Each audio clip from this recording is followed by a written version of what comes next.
জাতীয় স্বাস্থ্য খাত সংস্কার প্রস্তাবনা দিয়েছে বিএনপি। আজ দলটির স্থায়ী কমিটির সদস্য ডক্টর খন্দকার মোশাররফ হোসেন সংবাদ সম্মেলনে দলের ৩১ দফার স্বাস্থ্য বিষয়ক খসড়া তুলে ধরেন। রাজধানীর গুলশানের চেয়ারপারসনের কার্যালয়ে সংবাদ সম্মেলনটি অনুষ্ঠিত হয়। স্বাস্থ্যসেবা শক্তিশালীকরণ ও সঠিক রেফারেল সিস্টেম বাস্তবায়ন, কিডনি, ক্যান্সার, হৃদরোগ, স্নায়ুরোগ চিকিৎসা সহ ২৪ ঘন্টা হেল্পলাইন, জরুরি সেবা, দুর্ঘটনা পরবর্তী সেবা, দ্রুত রোগী স্থানান্তর ব্যবস্থাপনা, স্বাস্থ্যসেবায় ন্যায় বিচার, রোগী ও সেবা প্রদান করা।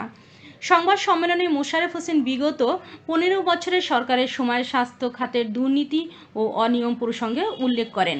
বিগত আওয়ামী শাসনকালে স্বাস্থ্য খাতে আর্থিক দুর্নীতি, অনিয়ম সহ পদোন্নতি, বদলি, প্রশাসনিক দুর্বৃত্তায়নের মাধ্যমে রাষ্ট্রের আর্থিক ক্ষতি সাধনের সঙ্গে স্বাস্থ্য ব্যবস্থাপনাকে দলীয়করণ করা হয়েছে। স্বাস্থ্যসেবার জনগণের প্রত্যাশিত প্রাপ্তি বঞ্চিত হয়েছে।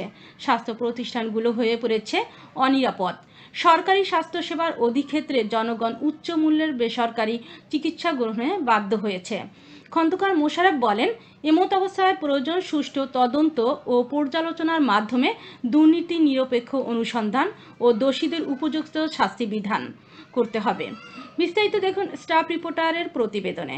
খসড়া জনগণের জন্য উপস্থাপন করার জন্য আজকে এখানে আপনাদেরকে কষ্ট দিয়েছি। আজ থেকে ৫০ বছর আগের তুলনায় জনগণ এখন অনেক বেশি স্বাস্থ্য সচেতন।